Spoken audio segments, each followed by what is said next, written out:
You're listening to the Whole Church Podcast.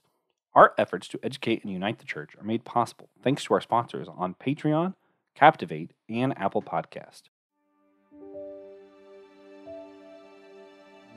Verses 5 through 8 in the Christian Standard Bible say, "Now if any of you lacks wisdom, he should ask God, who gives all generously and ungrudgingly, and it will be given to him. But let him ask in faith without doubting, for the doubter is like the surging sea, driven and tossed by the wind. That person should not expect to receive anything from the Lord, being double-minded and unstable in all his ways." Here, James is in the middle of writing about trials everyone must face in life. He writes that we need to turn to God for wisdom in our trials, and that our trials will build our faith. After this verse, James even warns the reader not to attribute any temptations they face to God. This verse seems to condemn having doubts at our struggles. Christian Ashley, do you think the author's intent here is truly to tell the readers to continue on to what's next without any doubts? Without the right kind of doubt. I mean, the doubt he's talking about here is more of the shiftless of, I don't really know what to believe, and you're moving from place to place without actually firmly wrestling with your doubt, versus someone who is like logically working through things, who is emotionally working through things. That's not the kind of doubt that belongs in the church. The doubt that belongs in the church is going, okay, is this what's really happening? That's not the doubt that's going to make you worry about what's next.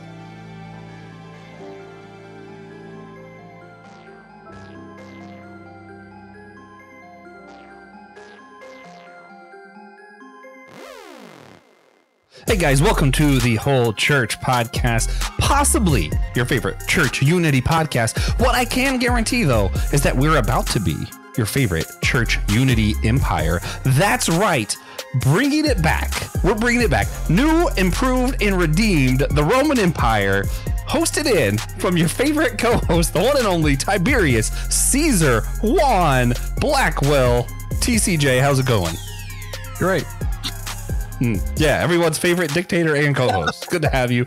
And we're here with a special guest, a great guy. You know him from a lot of things, basically everything, I think. He's on all other podcasts. Every podcast that's not this one, he hosts. And we love having him on. The one and only Christian Ashley. Never, ever compare me to that man again.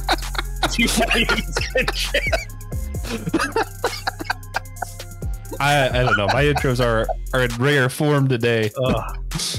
He is a seminary student at the Southern Baptist something that's in Louisville, Kentucky. I should know. Theological Seminary. I have family in Louisville, and I despise the guy who's over it, so I should know more about it. But anyway, I don't despise the guy. I just despise everything he says.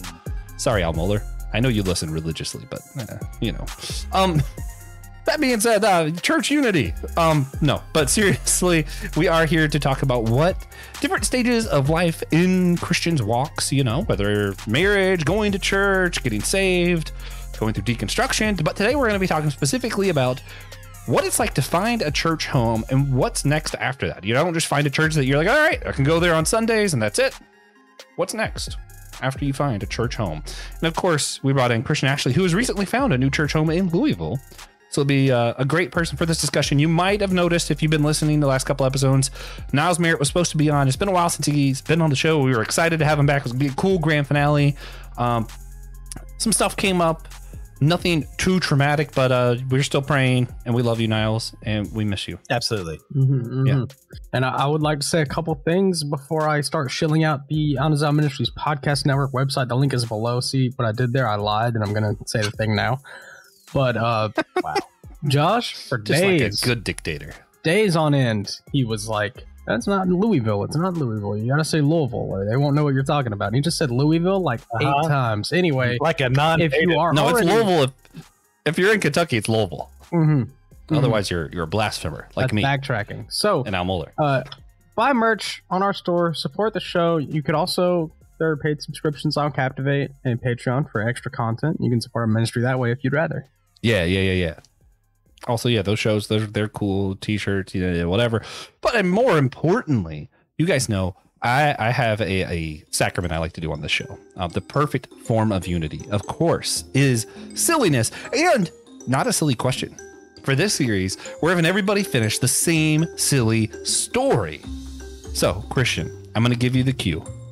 And you are here to finish the greatest story of all time. You're joining the second best anthology, just outside the Bible, finishing short stories that start like this. Once upon a time, TCJ was playing ping pong against a sea turtle on board a steam engine train when he... All right. This story is entitled, TJ and Turtle Discover the Historicity of the Book of Daniel. TJ was playing ping pong against a sea turtle on board a steam engine train when they opened up a discourse about the historicity of certain scriptures, which they often did together on their train and sports exhibition excursions. The sea turtle, whose name was Turtle, which sounds like really lazy to do for a name, but if Dragon Ball can get away with it, so can I. Turtle said, I agree with Joshua and not Christian, and think that Daniel is not historical, but I'm also going to be playing the role of a straw man in this story, so I believe in alien accurate things for the sake of making a point. True, TJ said. For the sake of this story, Turtle, you are the straw man, and I will be portraying the Chad, and thus when I speak, I will be correct and on Christian's side. But how are you going to prove that? We don't have enough archaeological evidence to support your claims. TJ nodded his head and looked around, finding that their train was currently going 87.99 miles per hour, and said, I know how. We can increase our speed to 88 miles per hour and go back into the past. Meet Daniel, get a signed first edition copy, and bring proof to the present. And so they did, moving the steam engine train to 88 miles per hour and slipping through the time stream, arriving in the year 530 BC and not CE, which really begs the question of what makes a common era so common, unless it's based around the possible birth date of Jesus. Anyways, they found Daniel, and he was happy to see them, because he knew TJ was a good man.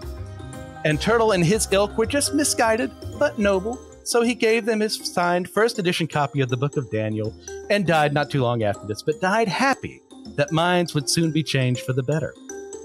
TJ and Turtle returned to their steam engine train, but TJ, being a noble and just man, knew his time travel shenanigans could do even better for the sake of the present day, and made a stop in New York City in 1875, right before Helena Blavatsky was preparing to pontificate on her pseudo-religion of theosophy, and used his final rally in the ping pong game to send the ball hurtling towards her and her equally foolish-minded co-conspirators at ludicrous speeds, allowing him to assassinate them and prevent the birth of theosophy, stopping the world from suffering from their insufferably elitist, racist, and poorly thought-out rhetoric that long after her death helped create many cults that ruined many people's lives and inspired some branches of the Nazi Party to do what they did.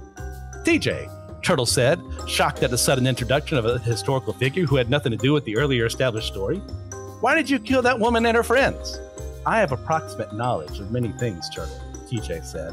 Thus, I knew that Christian has long wanted to be asked which person he'd want removed from history the most, and did it for him, because I am a good friend.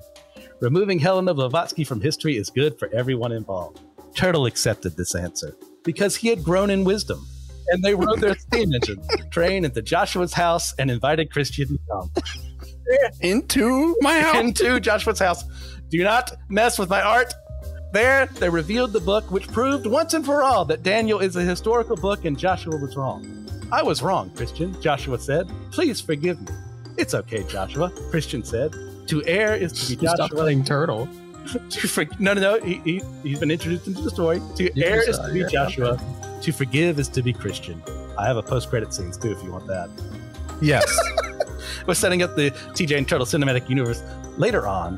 Well, TJ and Turtle were hoarding boxes of magnesium while tightrope walking on the Empire State Building in 1931.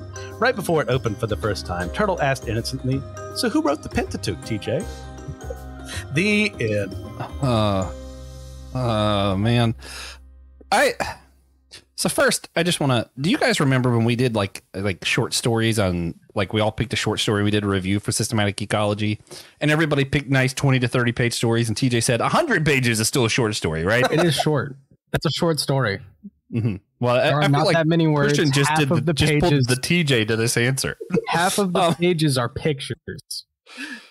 Also, I just want to point out, in my mind, the most ridiculous part of that story was my response being Christian was right. Not because I wouldn't admit Christian was right. Of course I would. But I think my immediate response would be, TJ, you brought me a turtle?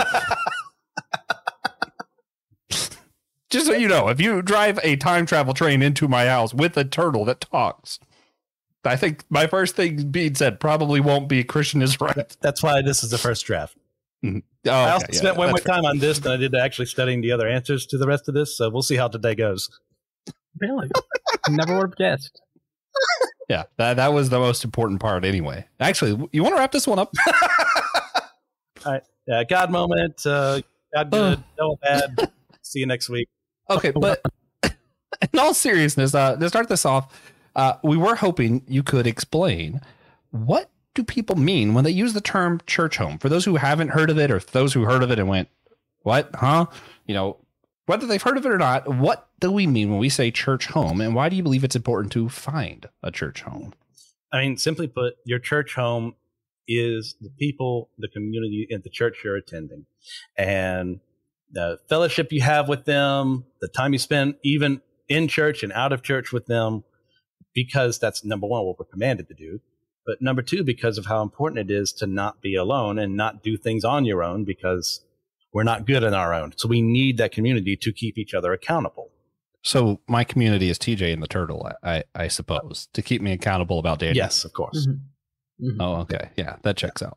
Yeah, and I don't want to make the whole thing about like story nitpicking, but how did we get the train over there? Back to the Future? Didn't get that reference? Back to the Future, they never leave Hill Valley because he can't figure out how to get the DeLorean to go through space. Only time. But what can you tell us about your church homes right now? Right now, as Joshua mentioned earlier, I did just join a new church up here in Louisville, Walnut Street Baptist Church. Louisville. Whatever. And as a result of, I was attending another church. It was fine. Nothing wrong with it, but I just didn't feel like where I was supposed to be.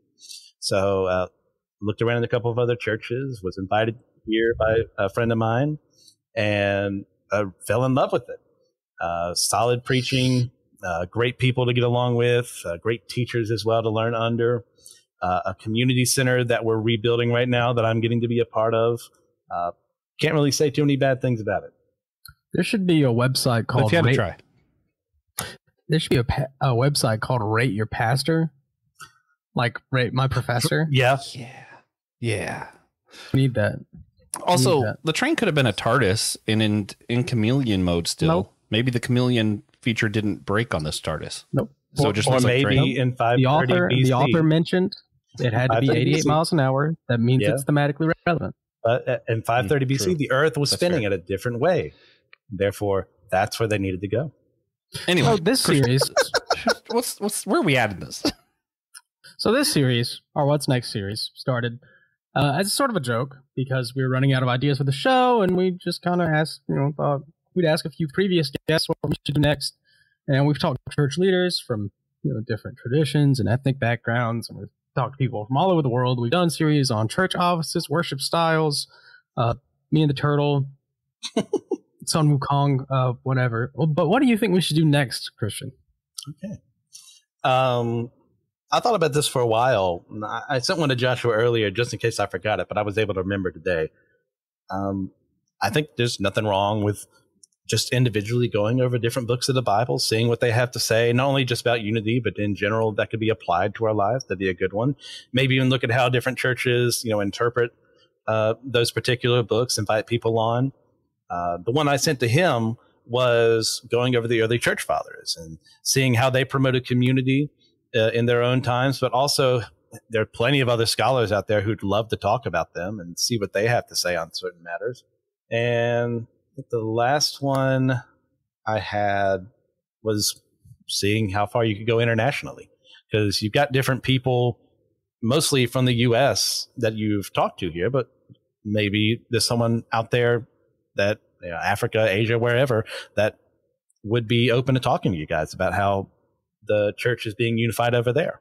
Yeah, I think we kind of went kind of hard. We skipped from here to Australia and then started filling in some of the gaps between here and Australia. We did Jerusalem. Oh, yeah. Yeah, okay, I see. See what happened there. Yeah. But yeah, no, that's fun. It's a good idea. So another thing we're doing for the What's Next... Chain could be part of that. Yeah. So another thing we're doing for the What's Next series is we're going to play First Thoughts, Christian. Right? Okay. You familiar with the concept of, First Thoughts? Yes. We don't have any pennies to offer you, but I'm going to need to give you a number between 1 and 26. Okay. I'll go 7. 7's a good number. 7's a good number. I really thought you were just going to say 26. So, I'm going to give you 7 words, and I need your first thoughts when you hear that word. Are you ready? Go for it. Imago Dei. People. Islam. False. Beowulf. Cool. Podcast. Community. Atonement. Perfect. Jesus. Love. You know, your response doesn't have to be one. Oh, word. it doesn't? No, just your first thoughts. I was thinking monosyllabically. Works though. Works though. Yeah. First syllable. Trinity. 3 and 1. All right. That's 7. World record pace. Bonus round. One more. Bonus round. Banana. Hannah Cheek. She is a friend of ours from college who has an irrational fear of bananas. And that tickles me today. I knew I wouldn't regret doing a bonus round. Fantastic. Yeah, that's good stuff. All right. With that out of the way, back to the real topic. Whether it's going to college or seminary like you did, maybe moving to a new town, it can be really difficult to find a new church home. So Christian, how would you recommend people go about searching for a church home? Like, give them a step-to-step guide. I mean, moving to a new place, if you don't have pre-established friends there, say, hey, this is a good spot to check out. I mean, we live in a digital age. Look online. Most churches have their beliefs, what they do in the community on their website. So if there's something that really appeals to you or maybe something that doesn't, all you have to do for the most part, and this is not 100%, well, therefore I'm going to get the perfect church out of this, but you can look at what they say, what their articles of belief are, what statements they make on certain political issues as well, and then go, okay, well, I think I might fit in here. And I would check those out first before I went anywhere else. I have a question since you brought up online. TJ was joking earlier, I think, when he said the rate my pastor thing, but churches have ratings on Google. Would you take that into account? Like if a church had a 1 out of 5 star, would you, or a 5 out of 5 star, does that matter? I mean, I would look at what people had to say, and if it was something reasonable, be like, hey, like grew up here and people were abusive, and then you see that more than once. Yeah, a bit of a huge red flag. If it's something like, well, I just think the pastor, his interpretation of Joel is something I would never believe in, and you give a 1 star out of that, then probably. Or he thinks Daniel's a historic book. Then that's a huge positive. The difference, though. You can't give a 6 out of 5 there. Though, if somebody 0 out of 5 specifically says, I don't like the pastor's interpretation of Joel, I'm going to believe him. Like that review is true. Nobody made that up. It was the first. That is so specific. First biblical book I could think of in that moment. Yeah. So I'm so curious why. Just the first one that came to mind. We're not playing first thoughts anymore. Yeah. So should denominational loyalty play any part in looking for a new church home? Absolutely. I mean, for the most part, I mean, if you're going to be the one participating in the church, chances are you either come from a non-denominational or a denominational background where you already had these preconceived ideas of what works for you in church. So going somewhere else, chances are that's either going to continue. And if it doesn't, you're going to have to learn how to work with it. And if not, you're going to find a better fit for yourself. So I'm not saying if you be Southern Baptist, I have to go to a Southern Baptist church the next time I find a new church or the next time I lead a new church. It could be non-denominational, but it'd be a lot harder for me to say, be a Lutheran pastor or Episcopalian or something like that. It'd be extremely difficult to go from one tradition to one that is very different than the other. Right. Yeah. And it's not necessarily flavor either. I'm going to go off the outline for a little bit, and TJ's going to fix it later because he's nice and kind like that. Indeed. This is why TJ's here. Sorry, TCJ. But we both came up with really elaborate stories about TCJ today. So I'm trying to figure out how to word my thought here. More or less, my thought is I'm a member of Pastor Will's church. People who listen to this are probably familiar with Pastor Will, the Lutheran pastor. ELCA, Chapel Hill, North Carolina. What kind of church are you a member of right now? Southern Baptist. Okay, that's what I thought, but I didn't want to misspeak. Yes.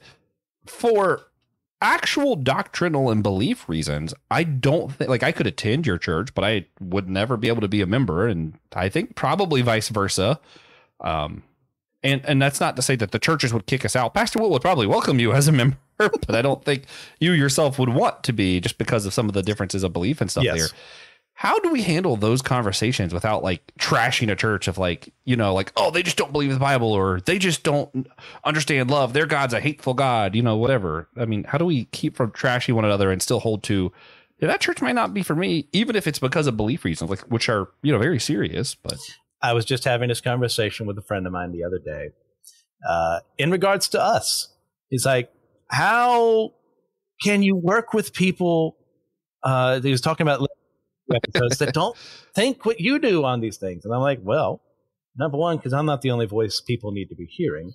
Number two, yeah, I vehemently disagree with some of the takes here. You know, the Daniel was, you know, tongue in cheek for the most part as a story, but yeah, Joshua and I are never going to agree on that thing. You know, I believe in inerrancy of scripture and stuff like that. So, but part of life is working with people that you don't get. And even in a church setting where you are unified by these, you know, grander ideals of, hey, I believe in believers' baptism. I believe you do it once, you're done. I believe your salvation is once and done. But there are going to be people within that church who are going to think slightly little differently about me. Can there be female deacons? I would say yes. Some Southern Baptist churches would say no. How are you going to reconcile those things? You've got to learn how to do that within your own church. So if you can't do it there, it's going to be a lot more difficult to do it with other churches in your community. And I forgot the original question. Joshua, can you reword it for me, please? It was less a question, more of just like a thought. Okay. I wanted to kind of bounce back and forth. And I told him, like, look, if I want to learn how to work with people within my own church who, for the most part, believe like me, but there are these slight differences, I'm going to have to learn how to understand them, how to work with them. So why not challenge myself more by working with people who most definitely don't think the same way I do on certain matters? And I get to be that voice for other people to hear my side of things. That wouldn't have been there if I decide, well, they don't believe what I believe. Screw them. Yeah. And I feel like it's good that we brought this up, because this brings up one of the biggest challenges, or what was one of the biggest challenges for me trying to find a church home. And I don't think I'm alone in this. So, hey, maybe this will be helpful to somebody. There's not a denomination out there that I'm like, I agree with all this stuff. Like there's just not one. It doesn't exist. Yes. From my understanding, the Lutheran stance on salvation is more or less that you can't lose it kind of deal. And that's not where I fall. I fall more on the Pentecostal side of that. Like, I still go back to like my church. I got a prophecy roots of like, no, you sure can. There are all kinds of verses of like, hey, fight so that you don't lose your salvation. You know, keep carrying on. Hold on to that faith. Like, why are we holding on if I can't lose it anyway? You know, like there's so many verses in the Bible that I feel like support that. And even like when we get to like the weird nuanced stuff, like to me, inerrancy, that doesn't work. But also, I know a lot of people with inerrancy that I respect who are inerrant and also don't think Daniel's historic, because you can be both. But no, you know what I mean? Like, I'm kind of jesting about that, but like, there's a lot of kind of nuance. There's a lot of stuff in Lutheran church that I'm like, yeah, I don't agree with a lot of this stuff. I'm still not sure where I stand on baby baptism, but I've found that it's easier for me to find a church home where I'm like, I don't know how I feel about baby baptism. I don't know if I agree with you about whether salvation can be lost or not, but I can be pretty certain that Will's not going to get behind the pulpit and talk about why the gays are ruining our country, or why, you know, Democrats are the enemy, or, you know, like Will's not going to get up and do some hate spill. And for me, that's the big priority, where I'm like, I know that Will's going to talk, and even if I disagree with him, I'm going to be encouraged to love better. And that's why I go to church, because I want that community with others, and I want to be encouraged to love people better. And even if I disagree, if that's why I'm going and that's being achieved, cool. Fair enough. Christian thoughts? No. Sorry, that's not a question either. Yeah, of course not. Once again, I get thrown to the wolves. This is revenge. Yeah. Here we go. Put me on Let Nothing Move You Again. I dare you. I'm planning to ask you for Seriously, Leviticus is coming up. I will be asking fairly soon. But, I mean, seriously, you look at this and you go, what works for me may not work for someone else. Your priorities and what you're looking for in a church are not mine. They don't have to be, because that's you. That's an expression of the Imago Dei within you to think a little differently than me, because God is way more than me.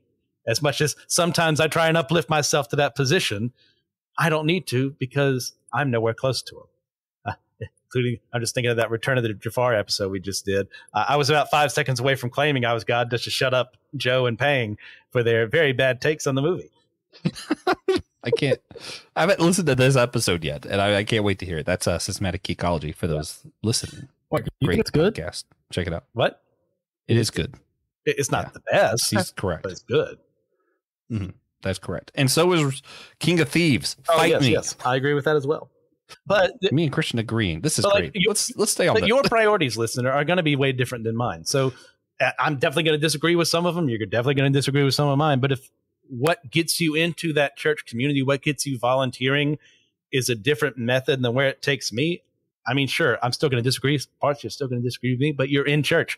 You're being faithful. You're doing things for the community, for the good of the world that we are supposed to work inside of. At the end of the day, even I would say if you're going to do wrong right. I would rather you be in a church and serving somewhere and have some bad theology than not being in a church and having terrible theology. I'm going to use a really dangerous analogy here. Yeah. I'm going with the Democratic Party in America in the year 2024. Because here's the thing, like put your imaginary caps on and just say that you are a Democrat. You just are one now. It's a very different thing that I am a Democrat and I'm all for the Joe Biden campaign than to say you're a Democrat who's all for the Kamala Harris campaign. Yes, TJ? There is no Joe Biden campaign. But he's talking about... There was at one point in time. It existed. Yeah. And if you're watching the current DNC meetings, like his speech was basically a campaign speech. He didn't bother to change his speech. But anyway, they have pretty much the same beliefs, pretty much the same policies, but Biden's campaign was very much the other side. The world's going to be doomed, and it's very dark.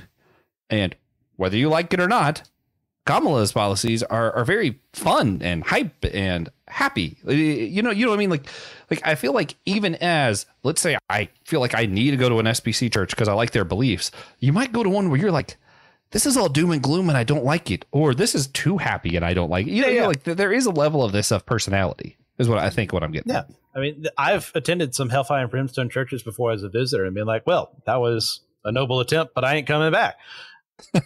Yeah. First day at a new church, Revelations time. You know what? I got to say, my favorite thing my parents' churches ever did is when their pastor, Pastor Gary Atkins, been on the show before, first ever guest of the Whole Church podcast.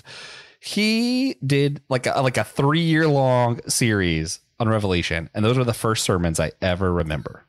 Mind you, I've been in church my whole life, but those are the first ones I actually remember because I've always been a nerd, I guess, and I didn't have as much biblical knowledge, and someone breaking down what this stuff could or could not mean, I was like, oh, wait a minute, here we go. Time to geek out. Revelation is the easiest book to geek out on in the Bible. End quote. Yes, at the end of the day, you're all wrong. And so am I. Yeah. Yeah. And that goes back to this whole thing of like figuring out what church you are like and why we can work with people who maybe we don't agree with is to quote the great Reverend Justin Coleman, the most quoted guest of the Whole Church podcast. Thank God there's not a theology test when we get to heaven. Deservedly so. There just isn't one. That would be pretty funny. Great guy. Turns out we've been quoting him this whole time, and God's like, Justin was wrong. Here's your test. Yeah. It's not even like it's not like the ACTs or the SATs or anything. It's like your times tables in second grade. You get a minute and a half to answer this entire test. Oh my gosh. Take an atonement theory. If you're wrong, you're not atoned for. Closed book. Goodness gracious. Just with open book. You don't think opening the book's going to help? Fill in the blank answer with just one option. I'm screwed. I need my multiple choice. What was Jesus's middle name? H. Look, if opening the book helped, we wouldn't have to have these discussions. Some of these names are hard to pronounce. Anyway, so to get back to the outline, and I'm breaking that. Like, I feel like there's like the podcast fourth wall is different than the movie fourth wall, and this is the fourth wall I'm breaking. Going back to the outline, do we still owe anything to church communities that we have left. So if I left one church and searched for a new church home, whether that's because I moved or whether it's because I changed my beliefs, which for me personally is a little bit of both, do I owe anything to that previous community that I was a part of? I mean, it really depends on your relationship with them. Like, for instance, my church back home, I still maintain contact with people there. I still talk to the former pastor who retired. When I'm making difficult decisions, he's going to be one of the first people I talk to because he's held me in his hands in a very wise way for many years. But as far as like allegiances, well, no, I'm at this new church now. I'm trying to figure out where to fit in here, what's going on. So yeah, your old church was there for a reason. They're fun. That they were a part of your experience of growing up, but you don't report back to them on what the other church is doing. You don't you're not there to infiltrate and evangelize to people, because if you're in a church, they should probably be okay anyways.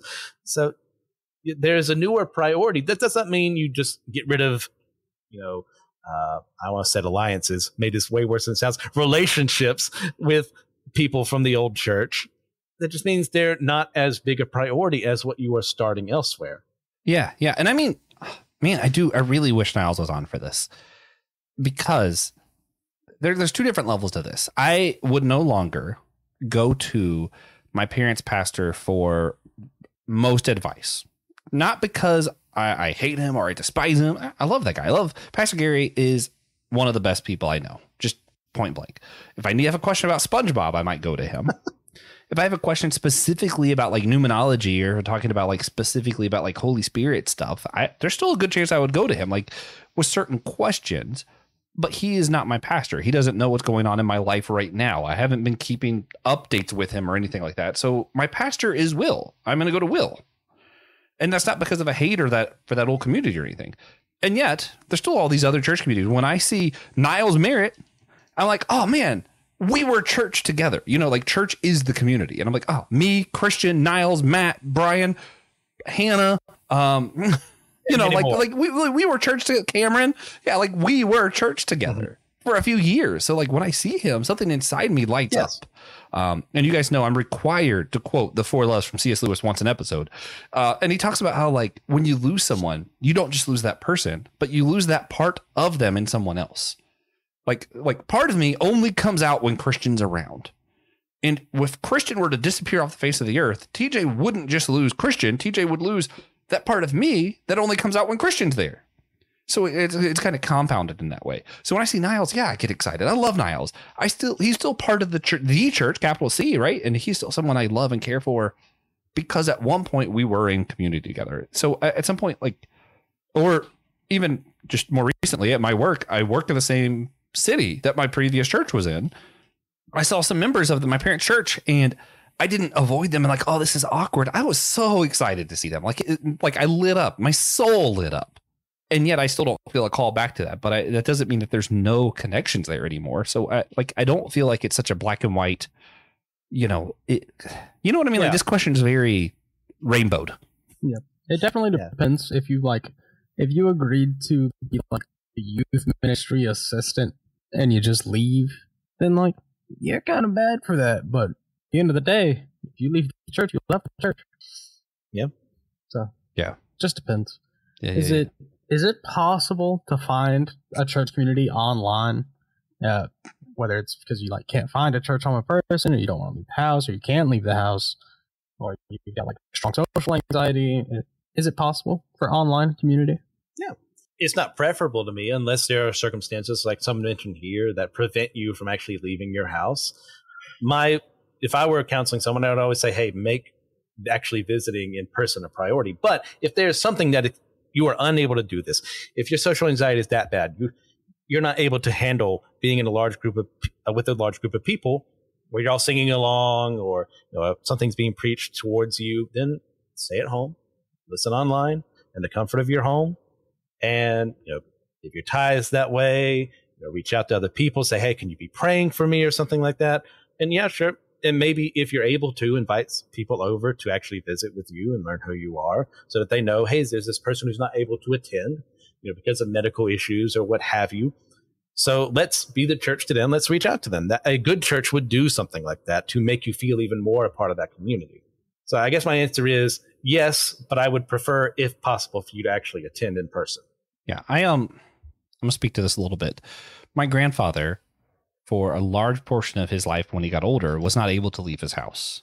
And for that, I'm eternally grateful that there's such thing as online church, right? I'm so happy that he was able to listen to sermons online, to worship, to plug in and watch like courses. He took all the courses necessary to be ordained, but he got really scared when someone said, "Oh, you took everything to become a pastor." And then he stopped because he was like, "Oh, I don't want to be a pastor." So he stopped taking the courses. We're like, "Oh, we're not saying you have to be a pastor." That's not how it works. Yeah, God rest his soul. I miss my grandfather dearly, but so that was the thing. Like, he had real health reasons why he couldn't be there in person. So I get really aggravated when people online are like, "Oh no, you have to go to church in person." Like, some people can't. Let's start there. And something we didn't even mention, I don't think, was persecution. If you're not able to attend a church and an online church using a VPN or whatever to gain the means to watch a service somewhere, like, well, of course don't attend a church if you're gonna, whatever state sec is in your way trying to, persecute you and put you in jail for the crime of being a Christian. Be intelligent about it. We're told to be shrewd by Jesus, just as we're told to be innocent. And a good way of being shrewd in that scenario would be to not, go out there like a peacock and saying, "Hey, I attended church today," because that would end very poorly for that person. Yeah. And it just, I will say, I'm trying to word this well too, I don't want to give anything away. We have more than one listener, I will say that, in America. And when I say a bunch of listeners in America, I do get excited. But I get more excited because we do have 3 listeners in countries where I know for a fact the gospel has been outlawed. And I get really excited about that because that means there are 3 people who, I don't know if they're listening to other podcasts or not, but we are part of their church, which is a pretty limited group given where they're at. And that's awesome. Yes. And for me personally, I work Sundays. I have to work Sunday morning. So sometimes I'm able to go out or reach out to my local church and take communion, or the pastor will give me Eucharist separately from the rest of the group. So yeah, it is what it is. I listen to Pastor Will usually while I'm working. I'll be like cutting vegetables and stuff, and I have Will in my earbuds on YouTube. But also this is weird, but I have a community in podcasting. Largely, when I think of my church, I think of Pastor Will's sermons, and I think of some of the people I see on there, and I get a little bit nervous whenever I get to visit Will's church. I'm like, I'm going to know these people really well, and they're going to have no idea who I am because I'm an online member. So that's a little awkward. But then I have this community of like Christian, of John, Barbara, Justin, James, and I'm like, hey, when we see each other in person, we have so much fun. I even not necessarily part of any of our podcasts, but Ryan Doe's, I know when Ryan Doe sees me, his face is going to light up. And for me, for someone to see me and be happy about it, like, how bad my opinions are, I'm like, wow, that makes me feel really special. Yes. So I definitely think that online community is possible, because if it weren't, we wouldn't light up that way when we see one another in person finally. You know what I mean? Like those connections are real. Yeah. I mean, there's a reason I ask you guys, I don't let nothing move you. It's not because I agree with what you have to say. It's because I enjoy spending time with you, and I'm curious about what you're going to say, what you're going to do. How do I react to that? That's part of growing, is hearing other voices beside your own and seeing what they have to say on certain things. So, yeah. And not letting it move you. Yeah, of course, never being moved. Yeah. Not even Will. Never letting Josh move you at all. Not even Will move me, and I love Will. Yeah, I've actually never had Christian. He did have the will to move. Yeah, never happened. That's probably why he's never moved.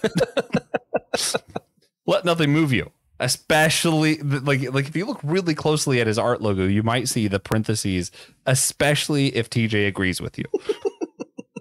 Yeah. So, after finding a new church home, how can people best get plugged in? Is it as simple as just going over to the pastor and say, "Hey, give me something to do"? I mean, at the end of the day, first thing I would do is what I've practiced in the past. I'd say, what am I good at? And what am I not good at? So in prior churches, I have learned, hey, I love kids. I love working with kids, but I can never teach kids. So I'm not going to be in children's ministry. even though, yeah, I'll play with them all day long, but I'm not going to be responsible for answering the same question 50 times in a row. The repetition kills me.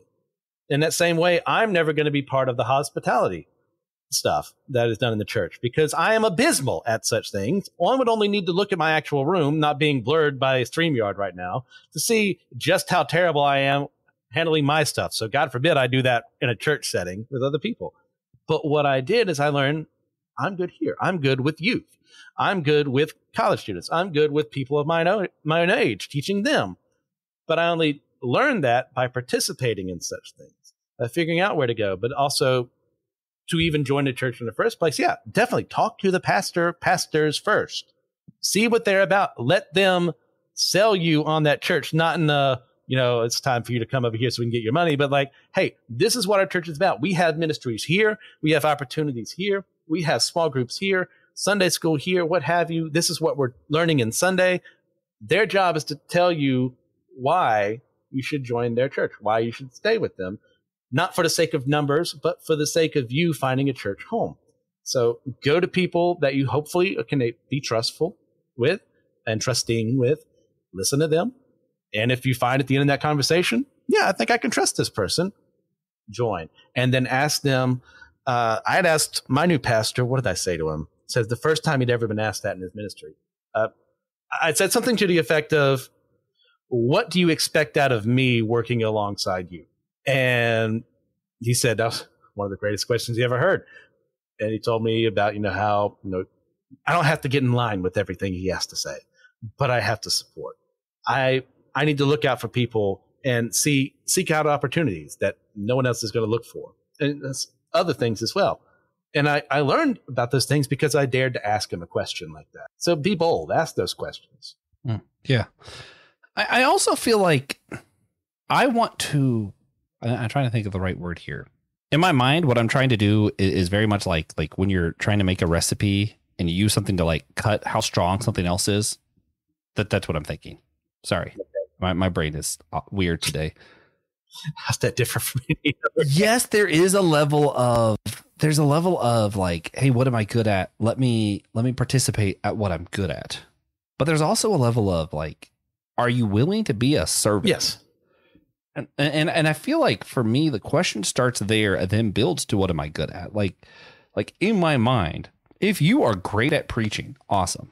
If you're not willing to clean the toilets and take out the trash, I don't care what you have to say when you're preaching. Just going to be honest with you. Like you're great with kids. Cool. If you're not willing to clean up after the kids, I do not care. Yeah. You know what I mean? Like, and I'm not just I'm trying not to think of this as like exclusionary, like in a church building setting, but like I think in general, if you're not willing to do the servant work, which that could have bad connotations, but hopefully people know what I mean. Check yourself before you try to engage. Basically is what I'm saying. Yeah. Like, I don't care if you think you'd be the greatest children's teacher of all time. If you're not really willing to, clean up some dirty diapers or scrub a toilet, take out the trash, mow the lawn, start over. Like, I don't care how good a teacher you are. And of course there's physical handicap, stuff like that. Like, I'm not trying to say do stuff that you can't do, but I am saying be willing to be a servant. I think a huge part of that is being able to do an honest self-assessment of yourself.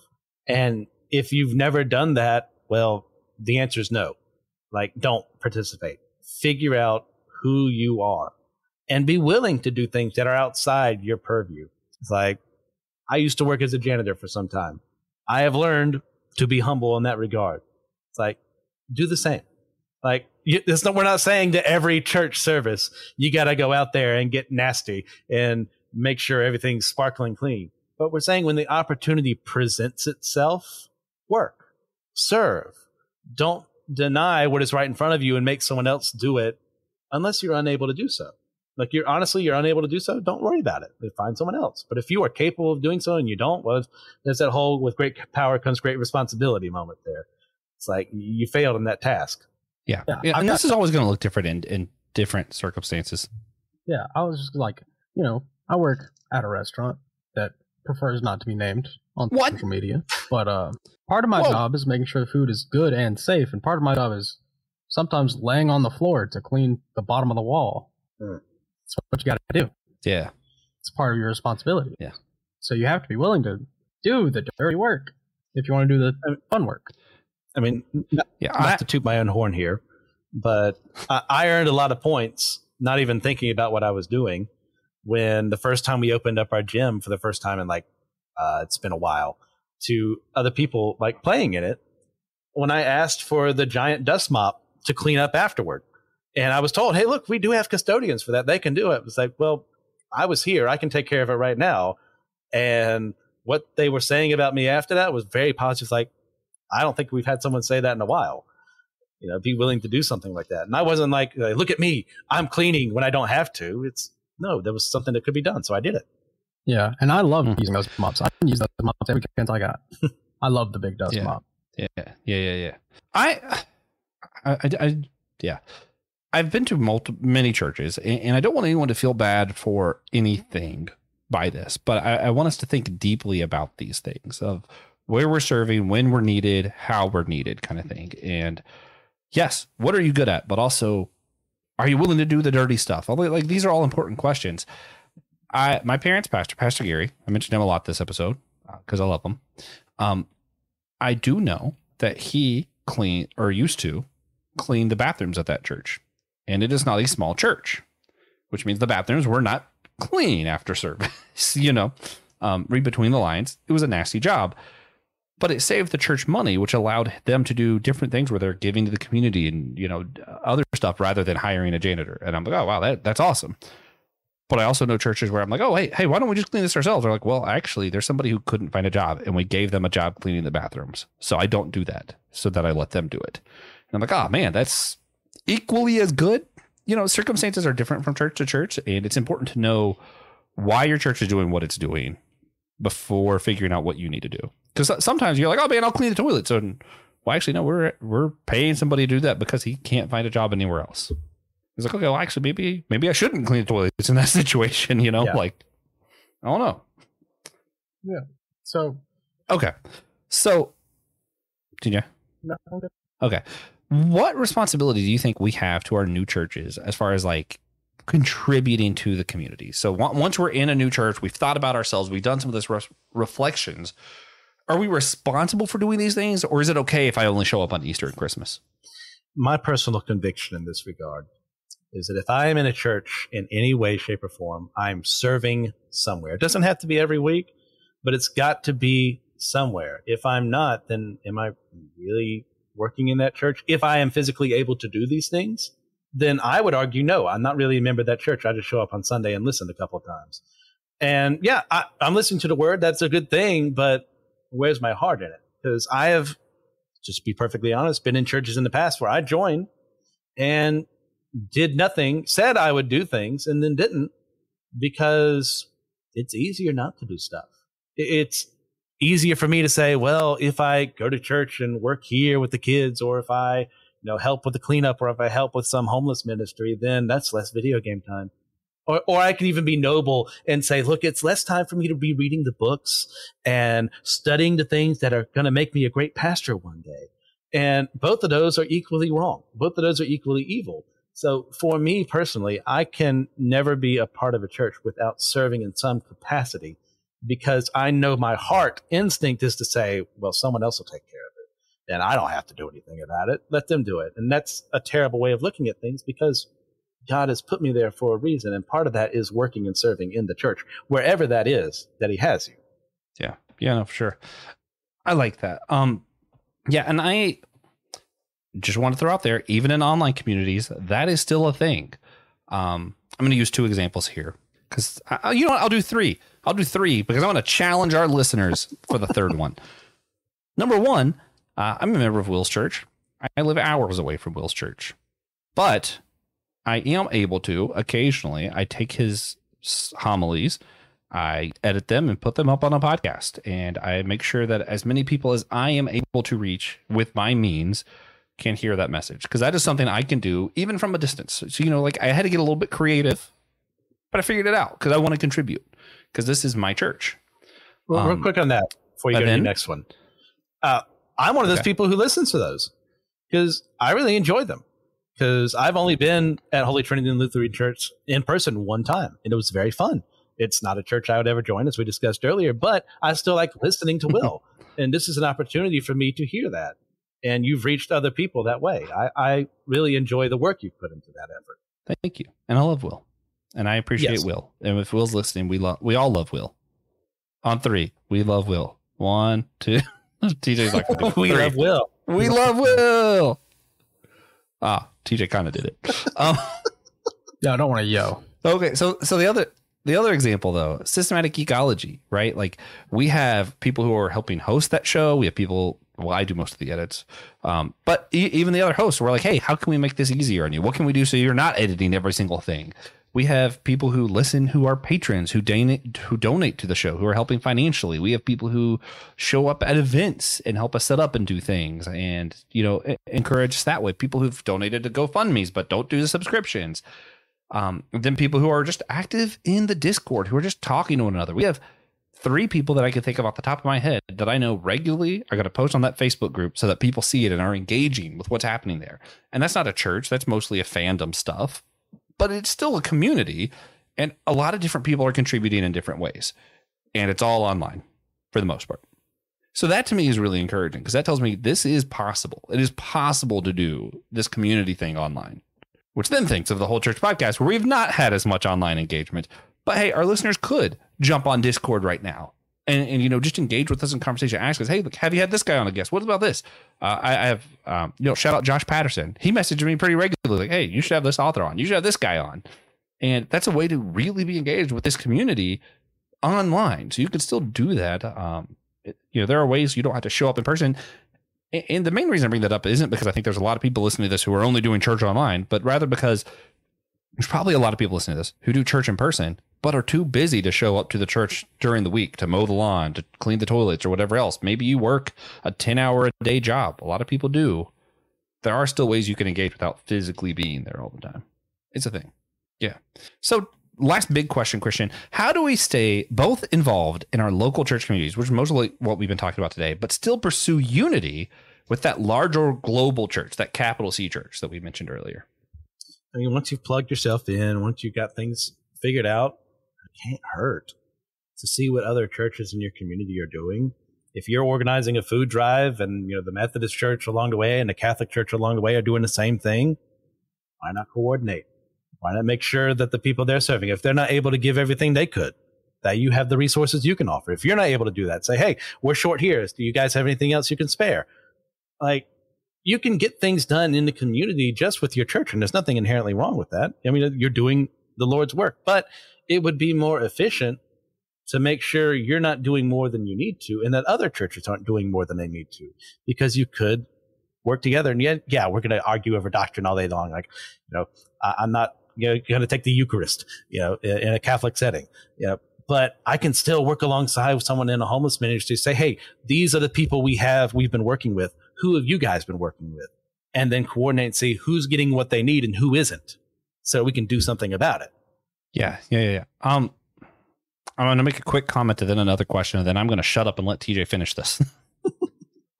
Quick comment was, because this is just a really weird, like usually we think of like how we can coordinate food drives and that kind of stuff. And I think that's good stuff and stuff that we should do, but getting really specific on a very personal basis. I know of a story, and I'm going to be as vague as possible here, of a woman who had been part of a church and asked for a lot of money to help with bills, and then got that help, and then left that church, went to another church, and then got a lot of money to help with their bills, and then left that church, went to another church. And it wasn't till like 4 or 5 churches down that one of the churches reached out to the new church and said, hey, she's actually been doing this a lot, and what she needs isn't financial help, because she's been ripping churches off. And hey, I'm not saying this is common, and this is not like, hey, here's a reason why we shouldn't be giving money to people. No, let's still help people. Let's assume the best in people, right? But let's also talk to one another, because this lady needed help because she had a drug problem. And it wasn't until someone finally reached out to the new church and said, hey, this has been happening a lot, that pastor was able to talk to her, figure out what was going on, and get her into drug rehab. Not, hey, I'm going to refuse you money, but rather, no, what's the actual problem? Let's address these real problems. And it wasn't, we have to learn to work with each other, because like if we're going to really help people, sometimes we don't get the full story until we can actually hear from one another, So that was the quick comment. The other question was, I feel like a lot of people think they're like cheating on their church. You know, like if I go to a Catholic church to see what it's, you know, like, because like a lot of times our guests say, hey, you should attend a church service other than your own. Like, well, wait a minute. I'm loyal to my church. Why would I go visit another church? Or, you know, they feel like if I go to a food drive that the Methodist church is going on, I'm supporting them and all their beliefs. And I don't know what they believe necessarily. You know, like there's a lot of this, am I cheating on my church kind of mentality. So could you speak to that real quick? I mean, sure. All day long, I could help out some LGBT affirming church. And they're, you know, but they're organizing a food drive. Well, yeah, I disagree with their theology. I disagree with how they run things, but the fact of the matter is they're offering food to someone in need. And I would have to be a very cold-hearted person to say, well, they're not doing anything good. Yeah, is it the good that I would prefer it be done? No, but it's still for the betterment of others. It's still, they didn't have to do that. It's for any organization. It doesn't even have to be the church. If there's some agnostic or atheist or whatever organization that is delivering supplies to the needy, well, does that mean I've given up on Jesus Christ just because I helped them out and I gave them money? No. It means you help someone you wouldn't have normally have been given access to by utilizing other means. That's called being shrewd. That's called being loving as well. You can be shrewd and loving in the same, you know, action. Do that because you don't know who you're going to impact. And maybe they'll learn like, hey, like, where'd that money come from? Or where'd that person come from? Why are they volunteering with you? Well, don't they disbelieve everything you agree with? Well, share why you stay with people like that. And that can start a conversation. Mm-hmm. Yeah. And a good pastor will encourage you to do those things. If you ask them like, hey man, I was thinking about going to this food drive, but a Methodist church is doing it. I can say with certainty that if I told Will I was going to go help this food drive in Charlotte, but an SBC church was in charge, Will would be like, well, hurry up and get there.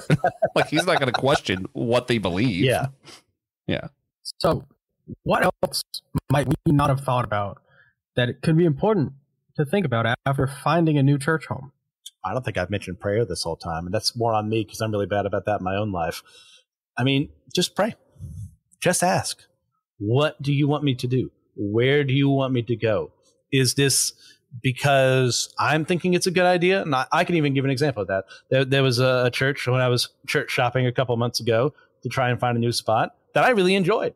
I liked the preaching. The people were very friendly, but there was this nagging feeling that said, no, I don't want you here. And it made no sense to me because everything else looked perfect.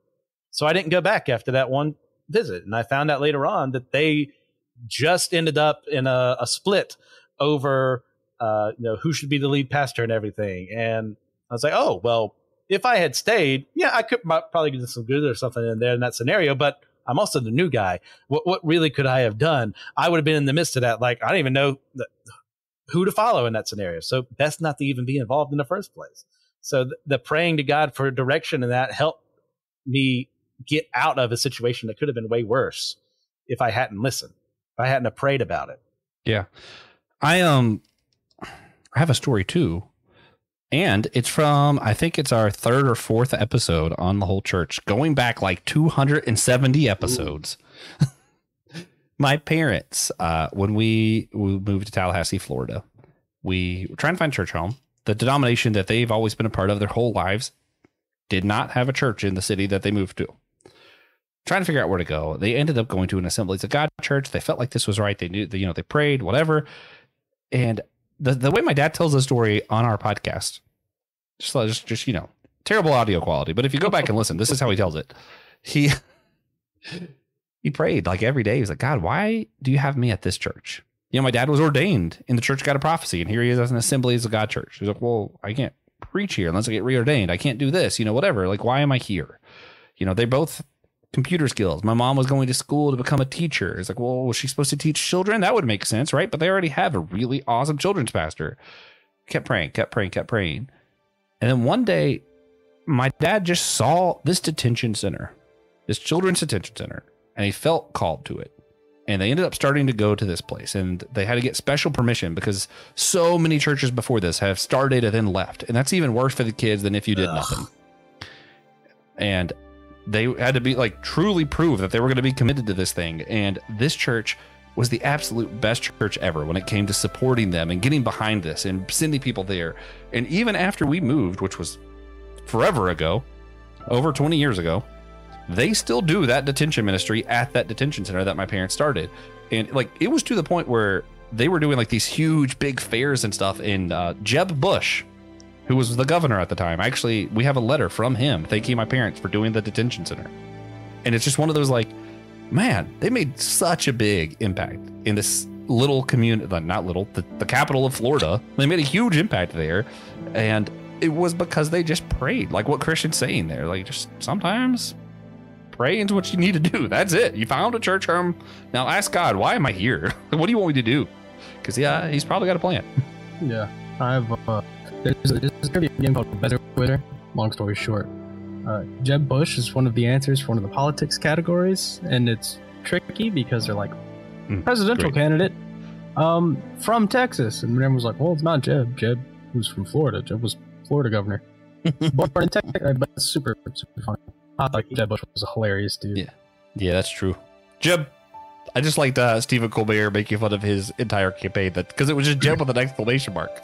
Jeb. So Colbert refused to let any of his guests say Jeb. It's Jeb. Yeah, great times. Special year. Yeah. Politics have become weirdly relevant this episode for some reason, and not because we're being political, we're just referencing them. Yeah, so let's talk about the private prison system. Well, with that, Christian, I don't know if you know this, but we always like to ask every guest when they're on, before wrapping up, if you had to provide a single tangible action, something practical that people could do to better engender church unity, what's one practical action that you would have our listeners go do right now? I mean, I guess I'll continue from what I just said earlier. Like, just pray. And I'm saying that to me as well because I suck. My prayer life is abysmal. I never remember to do it unless something is affecting me.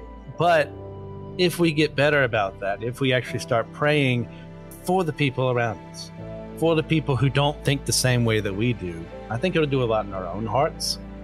And God will open up opportunities in their own as well. That wouldn't have happened if you had just remained silent. Oh, is that what we're seeing change? If everyone just keeps praying? It's hard to remember to do. I definitely forget sometimes. Indeed it is. Like I said, I'm the worst of the worst. But when I do, there is something that changes in me that gets me to focus not on me, gets me to focus on, yeah, I can pray for myself. There's nothing wrong with that. But what about these other people who need God in their lives? Well, if I'm asking about them in my prayer life, what am I going to do in my public life? I should be following my prayer life and asking about them and working with them and feeling what they're going through and empathizing with them as best as possible. So the more people who do that, the better the church is going to end up being. Yeah. So before we wrap it all the way up, we do this little thing called our God moment, where we like to ask everyone where they saw God recently, whether it be a blessing, moment of worship, challenge, whatever it may be. I always make Josh go first to give us plenty of time to think about our answers, because Josh is just always thinking about his. So that is true. I pray without ceasing and meditate on God moments day and night.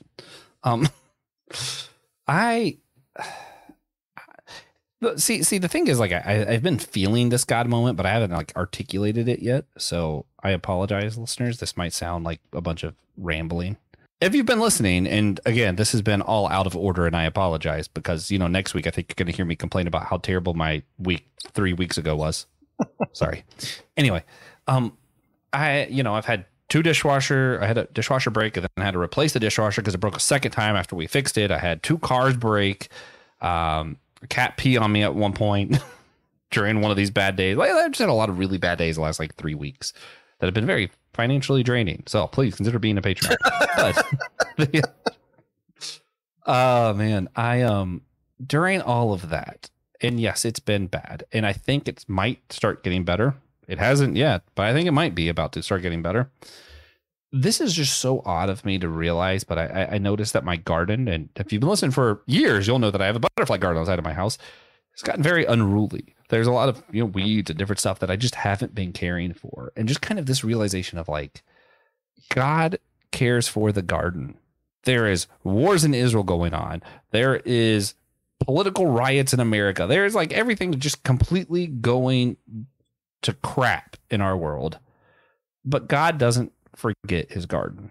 And that's the church. And I'm just kind of like, hey, I'm part of this thing that even when the world is complete garbage, God somehow remembers to take care of it. God is so freaking cool. That's all. Yeah. For me, I've been closing store recently. It's a new thing. Normally I don't do that. Normally I open. But last night I was closing and had the perfect plan. Stop that. Got everything figured out. Everyone in the building was going to leave by 11:30. We close at 11. So instead what happened is, the plan is happening. Everyone's doing what they're supposed to do. We're going to do it. We're going to all leave at 11:30. And the power goes out at 10:58. I can only imagine how absolutely livid TJ was at the universe. Yeah. So the power went out. We have to do a bunch of stuff. We have to call the people. Be like, yeah, our food's cold. Yeah. They do that like every hour. And then you just have to stay until the power comes back on. I'd like to say, not only am I grateful that the power was only off for about 2 hours. Oh, God. But also, because the store was already closed. All we had left to do was clean a couple of pots. So I just did that, and I sat around. And I met a dog. There was a dog walking around outside in the pitch black because all of the street lights were off and all of the store lights were off. Which looks really cool to just see. But I saw a dog, and I got to feed it straight. The dog was some rice. Yeah. Because I didn't take the trash out yet, so I just got the leftover rice trash bag and scooped some rice out of there and fed a dog. It was cool. It's great. Thank God, good. Mm-hmm. Got to this unnamed restaurant. Yeah. Mm-hmm. Yeah. It's a good time. But that is a good one. Also safe, so thank God. Good. Yeah. Not a great area. I'm glad you didn't go first. That was too cool of a God moment. So, Christian, do you have a God moment for us? Yeah. Not too long ago, I got to go to Chattanooga. One of the kids my mom pretty much watched when he was younger is pretty much just another brother. He and his brothers to me got married, so got to enjoy the fruits of that. But really, what is cool about that is I got to see my niece again, hang out with her, just watch her as she's grown, watch her as she's walking around, getting into everything, things she's not supposed to, learning how to talk back right now, getting people upset, but also being the sweetest thing in the world that, man, it'd be real hard not to kill someone if she asked me to. I'm going to have to learn to be better about that about myself. But another part of that was fun, since I'm going to cheat like I always do and do more things, is I got to actually meet Nick Polk in person for the first time. And I got him. I managed to get myself a copy of the DVD, it's not DVD, the CD for Jesus Freak, hand it to him and say, can you please, when you go to Theology Beer Camp, get Kevin Max to sign this for me? And he said, dude, I got you. And we get to have some Japanese food together, have a good time. That was wonderful. So first I want to say I changed my God moment. My God moment is now I just Nick Polk exists. That's my God moment. But also, hey guys, if you're listening, whoa, Kevin Max, whoa, DC Talk, whoa, Theology Beer Camp. That's right. That's a thing that TJ and I will be at. And you can get $50 off a ticket by going to the website and using the code WHOLESHIRE, WHOLESHIRE at checkout. We get credit for that, and that makes us feel cool. So do that maybe. And you'll see Nick Polk. He'll be there. And you'll have your own God moment. Yeah. I've also just been informed the power is now out at the store again. So please consider sharing this episode with a friend, enemy, That's cousin. Great. We love them all. Get the episodes out there so more people can figure out the lack of power in my store. Jesus said love your enemy. He didn't say I have to love my cousin. No, he does. Come on, DJ. Yeah, no, I love all my cousins. They're some of my favorite friends. They're like my besties if they're listening. And if they're not listening, they're still my besties. We actually have a group text that we use pretty regularly. And I should share the link to this episode in that group text. Also, guys, hey, if you want to see other stuff that Christian Ashley does, because all other podcasts are run by Christian Ashley. Come Go to the Unresolved Ministry Podcast Network website in the description down below. You can see Let Nothing Move You. You could see the Joe Rogan Show. You can't see that one. You could see Systematic Ecology. You could see Why I Don't Like, which is where Christian just talks about stuff that he doesn't like. Usually it's about me, I think. I don't know. I don't listen. Just kidding. I'm kidding. It's about shows he doesn't like, and he gives real reasons why he doesn't like them instead of just complaining, and evaluates them fairly, in my opinion. But I don't know the show he's been reviewing, so it could be unfair. I don't know. I'll take it.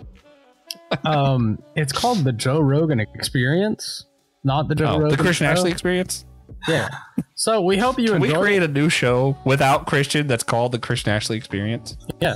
We're just being talks talk about about Christian. experiences with Christian Ashley. Just getting random people. Oh, you've met Christian? Let's talk about him. Yeah. We're gonna be like a street. I like this. This is the new show. I can never be on and I can never listen.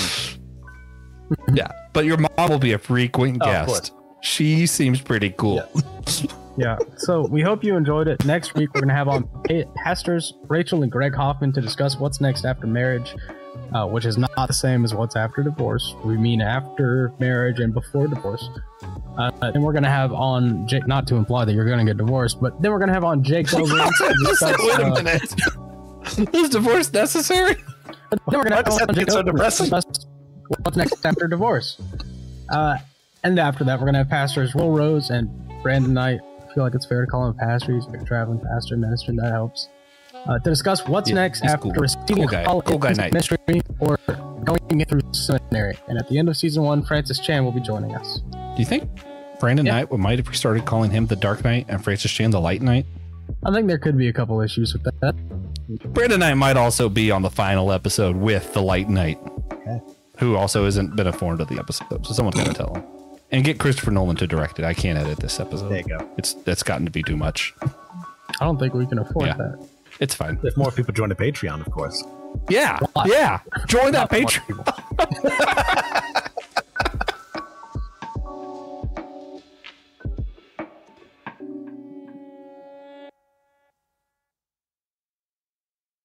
Thank you for listening to the Whole Church Podcast, a proud Anazao Ministries podcast.